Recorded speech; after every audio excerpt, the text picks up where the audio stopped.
And joining me now is Nicole Sherard-Freeman. She is the Group Executive for Jobs, Economy, and Detroit at Work for the City of Detroit. Nicole, it is great to see you. Great to see you. Thanks so much for the invitation to be here today. You know, we're having a lot of conversations up here on the island about the future of work and really kind of where we find ourselves moving through the pandemic. I'm not saying coming out of it, but I think moving through it.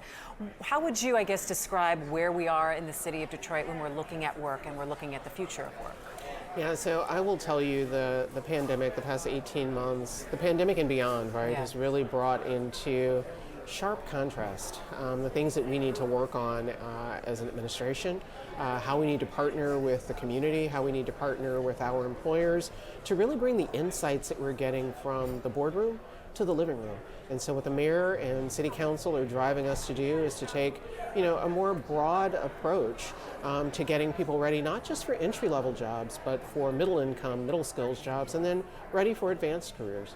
Talk to me about maybe some of the differences between 2 years ago and what you're dealing with now and what you anticipate to be some of the biggest issues we have to tackle when it comes to getting people to work. Yeah, so a couple of years ago, we were very intensely focused on reducing poverty, and that is still a primary focus of the mayor and the administration, but he's expanded that to not just getting out of poverty, but being sure that Detroiters are ready, residents are ready with the skills they're going to need for middle income jobs or middle skills jobs, jobs that lead to middle class careers and middle class income. So the skills that you need to be successful in a middle class job, in a middle income job, those skills are dramatically different than what we knew that residents needed even 2 years ago. So where are the resources now, and where are the places that people can find out more? Because sometimes I think it's access, it's understanding, and then there's also the education piece and looking at our kids coming out of the K through 12 pipeline. That's right. So the good news is that of all the challenges that we will have in building a workforce that is ready for the GM that Mark Royce talked about yesterday, the Stellantis that is continuing to take shape, what's happening with Ford over in Corktown. The good news is that we believe there will be funding. So there will be funding from the state, funding at the federal level, continued funding from our philanthropic partners. Money will not be the issue. What we'll have to focus more on is pulling more employers into the conversation. So we have the CEO roundtable that Jerry Anderson and Dave Meter at DTE have led for years. We have business leaders of Michigan that my former colleague Jeff Donofrio helps lead. We have the Mayor's Workforce Development Board under Cindy Paskey of Strategic Staffing Solutions and Dave Meter's leadership.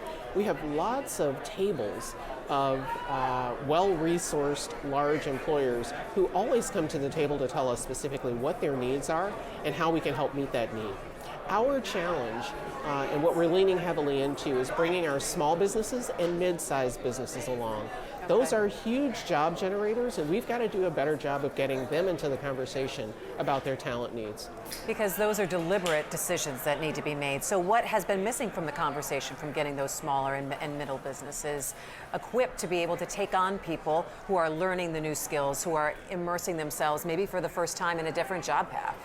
Yes, I'll tell you what COVID uncovered for us is just how real the resource gap is for small businesses and even some mid-sized businesses, not just in Detroit, but in the Southeast region and across the state. We see this nationally. This is not just a challenge in Detroit. It's not just an urban challenge. It's a rural challenge. It's a rural challenge as well.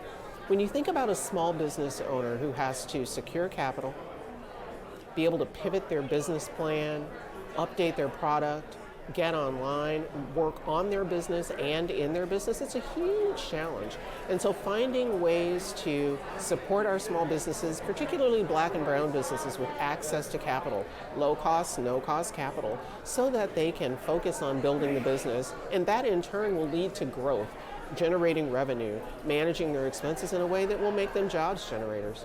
You talked a little bit earlier about funding. You said money's not going to be the issue. Now we're looking at this influx of money coming from the federal government to the tune of $800 million in the city of Detroit alone. You were talking to me earlier about how you're going to be working with all the different departments in kind of a cross, I forget even how you worded it, in terms of the togetherness of saying we have shared goals here across departments that we can leverage leverage these dollars in a different way. Talk to me about how that's going to work, do you think? So here's what the mayor made very clear when he rolled out to the community in late May what the plan was for ARPA. He had 6 major tenets that he had in mind for the ARPA spend, and those had been all generated by years of his living room conversations and community conversations.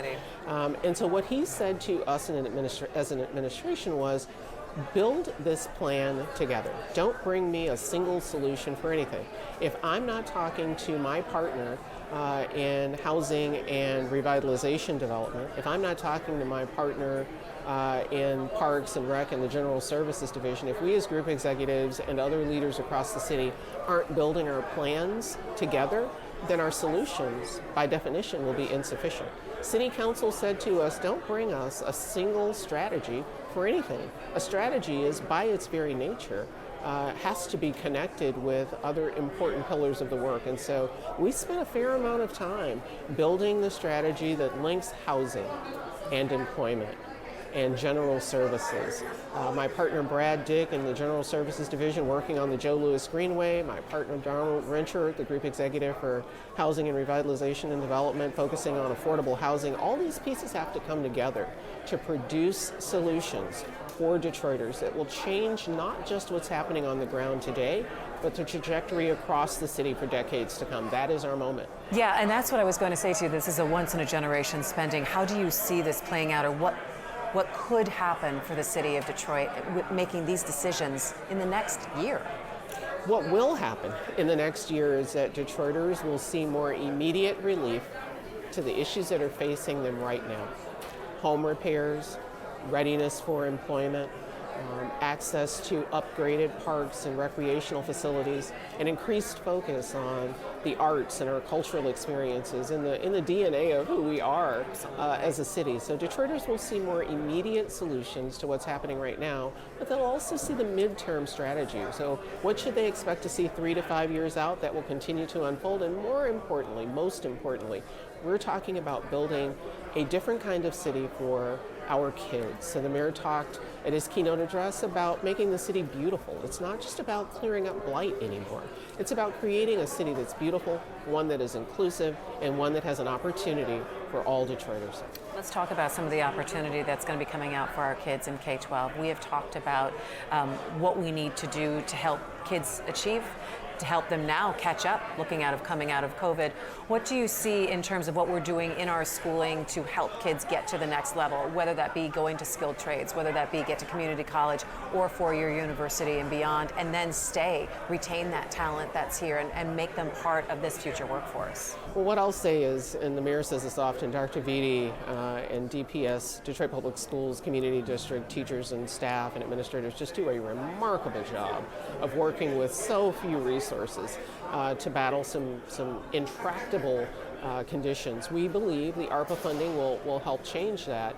And what we have an opportunity to do now is be more thoughtful and more inclusive and more deliberate about the partnerships we build up front. So just this morning we were talking about the relationship between our community colleges, our K-12 system, public and charter and private, our employers, our philanthropic partners. We're sitting at the table now having very different conversations about not just what we have to do to be sure that our kids are ready, being sure they have the basics, obviously, the academic basics, but also the social networks and the social skills and the social awareness, just being more attentive to the adults in the lives of our young people will help us accomplish sustainable outcomes for our kids. It's so much more than what's happening in the classroom, and though we know how important that is and how important a stable teacher is in the classroom and that kind of connection to be able to help, but the wraparound services of where a family is and making sure that they are met and their needs are met so that child can get to school and continue to grow is so important, not only for the kids in the city of Detroit, but beyond in the entire state of Michigan. Talk to me a little bit, Nicole, about some of the conversations that you're having up here with other business leaders who now look at Detroit and see where the city is poised and where it can go from here. Yeah, I will tell you, there's excitement in the air. There was excitement in the air before COVID, and we have muscled through. As you know, Detroit was a leader in the nation with its COVID testing solutions and vaccine solutions. There's excitement about what's possible in Detroit. And for all the, quite frankly, trouble and trauma that COVID brought to us, it brought also a set of opportunities to have, as you're suggesting, a different set of conversations with our partners. You know, one of the things we're excited about that Deputy Mayor Conrad Mallett is leading is the Community Health Corps, where we are going door to door to some of our most disconnected neighbors and friends, those who don't have a cell phone, they don't have access to the internet. We are taking solutions to the doors of our residents, straight to the doors of Detroiters who have no way of knowing how they're going to manage the hole in the roof or the missing basement stairs. And we're bringing them solutions to the immediate problem, talking with them about how to weave together the resources that the state and the federal government can bring to bear, and then staying with them in the trenches until those problems are solved. We have an amazing network of community-based organizations, but they can't do it alone. Yeah, meeting people where they are. Nicole Sherard-Freeman, it's so good to see you. Thanks so much for the time, and we'll continue to talk over this next year and see how things are moving. Sounds good. All Thanks right. again.